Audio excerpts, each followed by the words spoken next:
नमस्कार मित्रांनो, माननीय अजितदादांच्या जाण्याने सर्व महाराष्ट्रच व्यथित झालेला आहे. मलाही अतिशय वाईट वाटतं.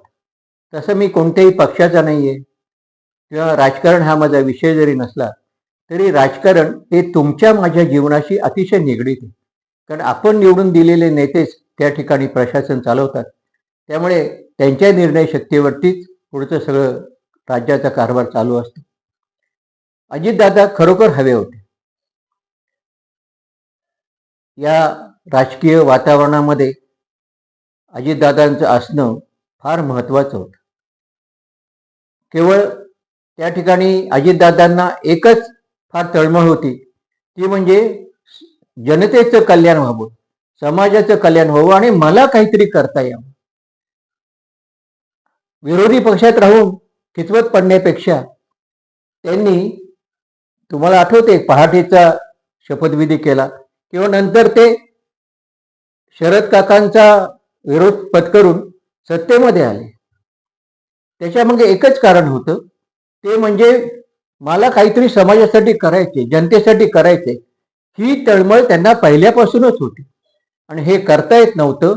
म्हणून अनेक विरोध त्या ठिकाणी स्वीकारून ते या ठिकाणी जनतेच्या पुढे आलेले, आपल्यासाठी खूप काही करत होते. फडणवीसांना त्यांची फार गरज होती.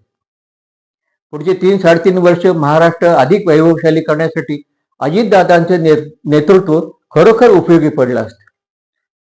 अकाली गेले अजितदादा आणि म्हणून एक कुटुंबामध्ये खंबीर असं नेतृत्व लागतं. फडणवीस आहेत, शिंदेजी आहेत, परंतु तरीही अजितदादांचं नेतृत्व हे असं होतं की जे परखड निर्णय घेऊ शकत होतं, समाजाला एकजीव करत होतं.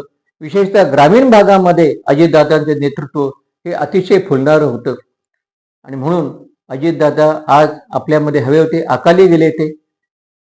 अजितदादांचं जाणं हे सर्वांनाच व्यथित करणारं होतं. यात कोणी राजकारण खरंच आणू नये. कालपासून अनेक गलिच्छ असे आरोप किंवा या माध्यमातून सर्वसामान्य लोक काही या ठिकाणी देते, त्याच्या प्रतिक्रिया वाईट व्यक्त करतात, ते वाचून अतिशय व्यथित मी झालो. महाराष्ट्र हा सुसंस्कृत लोकांचा आहे आणि म्हणून कोणाच्याही मृत्यूवरती अशा प्रकारची प्रतिक्रिया कोणी देऊ नये. हा केवळ अपघात होता, हे नक्कीच लक्षात घ्यावं. दादा हे सर्वांनाच हवे होते. पुढचे 10-20 वर्ष तरी त्यांनी या ठिकाणी महाराष्ट्राला आणि देशाला फार छान नेतृत्व दिलं असतं. त्यांच्या जाण्याने मी खरोखर व्यथित झालेलो आहे. त्यांना मी भावपूर्ण श्रद्धांजली वाहतो. धन्यवाद.